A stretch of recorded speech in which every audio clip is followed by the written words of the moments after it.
अब जो हमारा नेक्स्ट टॉपिक है वो है नियोनेटल कंजक्टिवाइटिस, ठीक है, या ऑफ्थेल्मिया नियोनेटेरम, ठीक है। तो हम स्टार्ट करते हैं। बिस्मिल्लाहिर्रहमानिर्रहीम। ये थोड़ा सा इंपॉर्टेंट टॉपिक है as compared to adult inclusion. तो ये थोड़ा सा ना लंबा है, तो मैंने इसको टेबल के फॉर्म में इसको डिवाइड किया है, ठीक है। अब जो नियोनेट है, ठीक है, इसको जो नाम है वो इसलिए दिया हुआ है कि ये ना फर्स्ट मंथ ऑफ लाइफ में ये इन्फेक्शन होता है, फर्स्ट मंथ ऑफ लाइफ में नियोनेटल कंजक्टिवाइटिस। अब जो बेबी होगा उसके सिम्टम्स डिफरेंट टाइप्स में जो कॉजेटिव एजेंट है उस पर डिपेंड करेगा। अगर कॉजेटिव एजेंट जो है वो क्लेमेडिया है, ठीक है, तो इस तरह का मैंने टेबल बनाया हुआ है, ठीक है। अगर क्लेमेडिया है पॉजिटिव एजेंट तो थोड़ा सिम्टम्स डिफरेंट होंगे, गोनोकोकल, वायरल, बैक्टीरियल और केमिकल। सिम्टम्स भी डिफरेंट होंगे और इसके साइंस भी थोड़े बहुत डिफरेंट होंगे और ट्रीटमेंट भी डिफरेंट है, जो ड्यूरेशन है वो भी डिफरेंट है। तो हम सबसे पहले स्टार्ट करते हैं क्लेमेडियल। तो जो क्लेमेडियल होता है, एक बच्चा आएगा जो मोस्ट कॉमन होगा वो क्लेमेडियल होगा, तो इसीलिए इसको क्लेमेडियल भी कहते हैं और ये सीरोटाइप डी के से होता है, ठीक है। तो हम और इसका मोड ऑफ ट्रांसमिशन किस तरह है कि जब मदर से बच्चा डिलीवर होता है ना, तो उस टाइम पे ये हो सकती है ये वाली इन्फेक्शन, और ये 1 to 3 वीक्स आफ्टर बर्थ हो सकती है, तो उसको हम सबक्यूट कहेंगे। अब हमने देख लिया एक पेशेंट आया है, ठीक है, बिल्कुल फर्स्ट मंथ में है बेबी, ठीक है, और उसकी मदर उसको लेके आई है। तो हमने इसको जब देखा ना, वो कह रहे कि इसकी ना आंखों से इस तरह का ना म्यूकोप्यूरुलेंट सा डिस्चार्ज, पस लाइक ना, पस और म्यूसिन दोनों जो हमने पीछे पढ़ा था उस तरह का डिस्चार्ज निकल रहा है। तो हम जब उसको एग्जामिन करते हैं तो हमें क्या मिलता है, हाइपरीमिया मिलता है, ठीक है, थोड़ा सा माइल्ड पिपिलरी सा बी रिएक्शन मिलता है। हमें इतना फॉलिकुलर रिएक्शन नहीं मिलता। अब हमने देखा तो कॉर्निया पे भी थोड़ा सा कॉर्नियल पैनस बना हुआ है और कंजक्टाइवल स्कारिंग लाइट सी हुई है, लेकिन ओपेसिटी नहीं है। तो ये थोड़ा सा हार्मफुल है, मतलब थोड़ा सा डेंजरस है, क्योंकि कॉर्निया भी इन्वॉल्व है। तो इसमें थोड़ा सा वो मदर हमें बताएगी। अब यहाँ पे एक बात है कि फॉलिकल्स क्यों नहीं बन रहे, क्योंकि जो पल्पेब्रल टिश्यू होता है ना वो थोड़ा लेट डेवलप होता है ना, इसीलिए फॉलिकल्स यहाँ पे नहीं बनते। तो पहली बात हमने इसमें याद रखनी है कि एक पेशेंट आया, बिल्कुल उसकी माँ लेके आई है, फर्स्ट मंथ में है और उसको म्यूकोप्यूरुलेंट डिस्चार्ज है। तो सबसे पहले हमारी बात म्यूकोप्यूरुलेंट डिस्चार्ज में की तरफ से जब हम सोचेंगे तो हमें क्या मिलेगा कि हमारे माइंड में दो चीज़ें आएंगी, क्लेमेडियल आएगा और दूसरा हमारे पास आ जाएगा बैक्टीरियल। तो हम उसको देखेंगे कि अगर मतलब वो किस तरह का है। तो क्लेमेडियल और बैक्टीरियल को हमने दोनों को डिफ्रेंशिएट करना किस तरह से कि ये 1 to 3 वीक में होगा, वो विद इन अ वीक होगा, ठीक है। और इसमें जो सिम्टम्स है वो थोड़े ज़्यादा, जो साइंस है वो ज़्यादा ख़तरनाक है, जैसे कॉर्नियल इन्वॉल्वमेंट हो रही है, कंजक्टाइवल स्कारिंग हो रही है। अब क्या है, क्लेमेडियल है तो उसी तरह हम टेट्रासाइक्लिन देंगे, एरिथ्रोमाइसिन देंगे, ठीक है। तो जो क्लेमेडियल है उसके लिए हम टॉपिकल एंटीबायोटिक्स देंगे, टेट्रासाइक्लिन 1% देंगे, आई ऑइंटमेंट, और सल्फासिटामाइड देंगे 10% आई ड्रॉप्स देंगे, ठीक है। कितने वीक्स के लिए, फॉर 4 वीक्स। और एरिथ्रोमाइसिन हम देंगे, ठीक है, सिस्टमिक एंटीबायोटिक।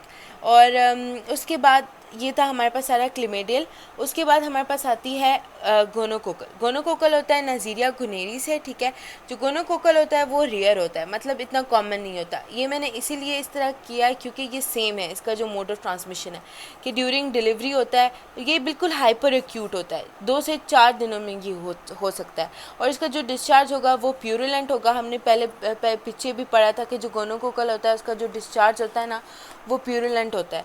उसके बाद जब हमने इसका एग्जामिनेशन किया तो आईलिड हमें थोड़ा सा एडिमा उसमें मिला, केराटाइटिस भी हमें मिला। तो उसके अलावा जो डिस्चार्ज था वो प्यूरुलेंट था और थोड़ा सा सूडो मेम्ब्रेन भी बनी हुई थी, ठीक है। एडमिएटिस थी, आईलिड, कॉर्नियल इन्वॉल्वमेंट भी कॉमन थी। तो हमारे माइंड में आएगा कि यार ये होगा गोनोकोकल, क्योंकि प्यूरुलेंट डिस्चार्ज है, हाइपर एक्यूट है और केराटाइटिस भी हो रहा है। तो इसके लिए जो ट्रीटमेंट हम देंगे ना गोनोकोकल के लिए हम टॉपिकल एंटीबायोटिक देंगे, बेंजाइल पेनिसिलिन, ठीक है, बेंजाइल पेनिसिलिन, जेंटामाइसिन देंगे। सिस्टमिक में भी हम बेंजाइल पेनिसिलिन देंगे और इंट्रामस्कुलर हम देंगे इंजेक्शन सेफोटक्साइम का, ठीक है।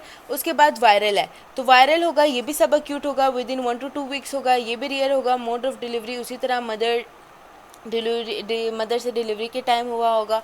और इसका जो डिस्चार्ज होगा ज़ाहिर है वायरल है तो वाटरी होगा, ठीक है। उसके बाद ये भी 1 to 2 वीक्स। इसमें क्या होती है, इसमें बेलिफ्रो कंजक्टिवाइटिस होती है और थोड़ा बहुत केराटाइटिस होती है।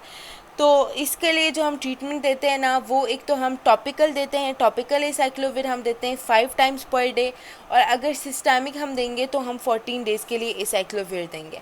उसके बाद बैक्टीरियल है, ठीक है। बैक्टीरियल जो है वो विद इन अ वीक होती है, सब एक्यूट होती है, इसमें डिस्चार्ज म्यूकोप्यूरुलेंट है, इतनी ज़्यादा सिम्टम्स नहीं है, बस लिड थोड़ा बहुत स्वेल हुआ होगा और कंजक्टाइवा जो है वो भी रेड हाइपरीमिया हुआ होगा। तो बैक्टीरियल के लिए हम कौन सी ड्रग्स देते हैं, हम देते हैं नियोमाइसिन, टोब्रामाइसिन के ड्रॉप्स वगैरह देते हैं, ठीक है। ऑइंटमेंट देते हैं बेड टाइम पे। केमिकल में से जो मेन आता है वो होता है सिल्वर नाइट्रेट, ठीक है। तो प्रोफाइलैटिक ट्रीटमेंट के लिए जो देते हैं उसकी वजह से ये बिल्कुल आवर्स में होगा कि एक बच्चा पैदा हुआ है उसी दिन क्या हुआ है कि विद इन 2 to 4 आवर्स, ठीक है, क्या हो रहा है कि एक बच्चे से डिस्चार्ज होना शुरू हो रहा है और मतलब वही सिम्टम्स है जो आ रहा है, तो हम उसको देखते हैं और हम जल्दी से क्या करते हैं इसकी ट्रीटमेंट में हम ज़ाहिर है वो जो पॉजिटिव एजेंट है उसको हम रिमूव करेंगे, लेकिन ये ख़ुद ब खुद जो है 24 आवर्स में जो है ये ख़त्म हो जाता है, ठीक है। अगर हम इसका इलाज नहीं कराते तो ये रिजॉल्व हो जाता है 24 आवर्स में। उसके बाद इसकी कॉम्प्लिकेशंस क्या है, नियोनेटल कंजक्टिवाइटिस हमने पढ़ा, इसमें केराटाइटिस हो सकती है, कॉर्नियल अल्सरेशन हो सकती है, ठीक है, कॉर्नियल ओपेसिटी हो सकती है, कंजक्टाइवल स्कारिंग हो सकती है। तो इसको ट्रीट करना बहुत ज़रूरी है। क्योंकि अगर इसको हम ट्रीट नहीं करेंगे तो कॉम्प्लिकेशंस इसकी बहुत सीवियर है, आगे वो विजन को इफ़ेक्ट कर सकती है। इसमें कोई भी क्वेश्चन हो तो आप लोग मुझसे पूछ सकते हैं। कि बस ये याद रखना है क्लेमेडियल मोस्ट कॉमन है और ये एमसीक्यू में भी आ सकता है कि इसका ड्यूरेशन कितना है, और डिस्चार्ज याद रखने हैं म्यूकोप्यूरुलेंट, प्यूरुलेंट, वाटरी, म्यूकोप्यूरुलेंट, ठीक है। और अगर 24 आवर्स में हो रहा है और 24 आवर्स में ठीक हो रहा है तो वो केमिकल होगा। सिनेरियो इसका मैंने सच बनाया नहीं है, बस इसमें यही होगा कि अगर डिस्चार्ज गिवन होगा, टाइम गिवन होगा और ट्रीटमेंट ऑप्शन इसका पूछ सकते हैं, तो याद रखना है क्लेमेडिया में हम टेट्रासाइक्लिन देते हैं, गोनोकोकल में हम बेंजाइल पेंसिलिन देते हैं, वायरल में हम हमेशा एसाइक्लोविर देते हैं, और इसमें हम नियोमाइसिन देंगे, और केमिकल में ऐसा कोई ट्रीटमेंट रिक्वायर्ड नहीं होती। सो इसमें से कोई भी क्वेश्चन हो तो आप लोग मुझसे पूछ सकते हैं। Thank you so much.